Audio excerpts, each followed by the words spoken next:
বিসমিল্লাহির রহমানির রহিম। আসসালামু আলাইকুম। রুবির লাইফস্টাইল ব্লগে আপনাদের সবাইকে স্বাগতম।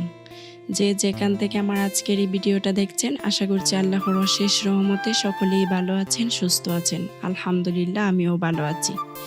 শুরুতে আপনাদের কাছে আমার রিকোয়েস্ট থাকবে, প্লিজ আমার চ্যানেলটি সাবস্ক্রাইব করে পাশে থাকবেন। আর যারা অলরেডি এই কাজটা করেছেন, আপনাদেরকে অসংখ্য ধন্যবাদ। তারপরেও রিকোয়েস্ট করছি আবারও আপনাদেরকে, ভিডিওতে একটা লাইক দিয়ে পুরো ভিডিওটা দেখে নেবেন। আশা করছি ভিডিওর কোনো না কোনো অংশ আপনাদের অবশ্যই ভালো লাগবে ইনশাল্লাহ।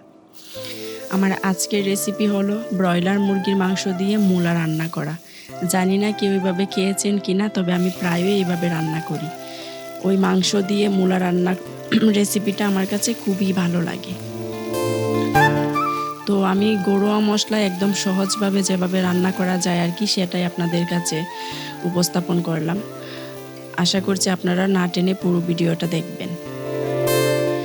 অনেক আপু বা আন্টিরা আমার ভিডিওতে যখন ভালো ভালো কমেন্ট করেন, সেগুলো পড়তে কিন্তু আমার ভীষণ ভালো লাগে। যারা আমার রেগুলার ভিউয়ার্স আছেন, তারা অবশ্যই আমার ভিডিও দেখে বোরিং হবেন না, আশা করছি পুরো ভিডিওটাই দেখে নেবেন। কিছু কথা বলি আজকে।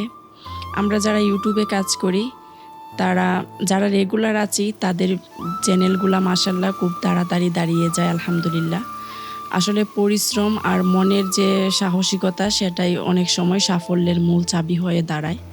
তবে আমার ক্ষেত্রে হয় কি, আমি যখন থেকে ইউটিউবে কাজ শুরু করেছি, তখন থেকেই কেন জানি না আমি রেগুলার হতে পারছি না। শুরুতে যদিও আমি ভিডিও আপলোড না করে থাকি, কিন্তু অন্যজনের চ্যানেলে গিয়ে তাদের ভিডিও দেখতাম, লাইক কমেন্ট করতাম।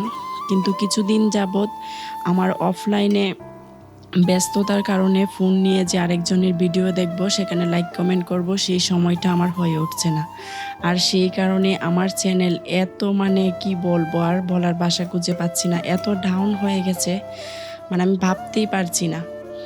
তো আমি যে খুব কম সময় কিন্তু আমি ইউটিউবে এসেছি, তারপরে ওই কম সময়ে আমি যেটা উপলব্ধি করতে পারলাম, আমরা যারা কন্টেন্ট ক্রিয়েটার আছি, আমরা নিজের ভিডিও আপলোড করার পর অন্যজনের ভিডিওগুলো যদি আমরা না দেখি, লাইক কমেন্ট না করি, তবে কিন্তু ইউটিউব কখনোই আমাদের ভিডিওগুলো অন্যজনের সামনে সাজেস্ট করবে না আর কি, আমি সেটা মনে করি। সেটা মনে করার মূল কারণ হচ্ছে, আমি যখনই অন্যজনের ভিডিও দেখি, লাইক কমেন্ট করি, তখন আমার প্রতিটা ভিডিও ফর ইউতে চলে যায়। কিন্তু এই যে ইদানিং আমি সময় দিতে পারছি না, অন্যজনের ভিডিও দেখতে পারছি না, লাইক কমেন্ট করতে পারছি না, সেই কারণে আমার চ্যানেল এতটা ডাউন হয়েছে, ওয়াইটি স্টুডিওতে ঢুকলে আমার একদম মন খারাপ হয়ে যায়। তারপরেও আশা আর বিশ্বাস আছে যে আমি আবারও শুরুতে যেভাবে অন্যজনের ভিডিও দেখতাম, লাইক কমেন্ট করতাম, সেই জায়গাটায় আবারও ফিরে আসবো ইনশাল্লাহ। আশা করছি আল্লাহ আমাকে উত্তম কিছুই দিবেন।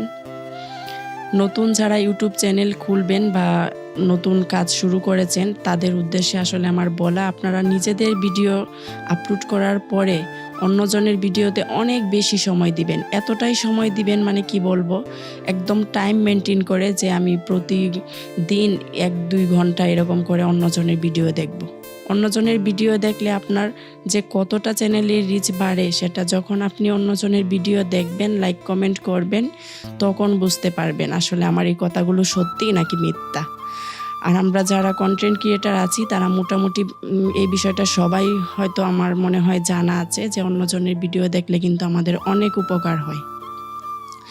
তো আপনাদের কাছে আমার আবারও রিকোয়েস্ট, আমার ভিডিওতে একটা লাইক দিয়ে কমেন্ট করে যাবেন। তো দেখতেই পাচ্ছেন আমার এখানে রান্নাটা হয়ে গেছে প্রায়। আজ এই পর্যন্তই। সকলের দীর্ঘ নেক হায়াত সহ সুস্থতা কামনা করছি। যে যেখান থেকে আমার এই ভিডিওটা দেখেছেন, আল্লাহর কাছে সকলের সুস্থতা সহ হালাল রিজিকের ব্যবস্থার জন্য আল্লাহর কাছে সাহায্য চাইছি। কথা হবে আরও একটা ভিডিওতে। আল্লাহ হাফেজ।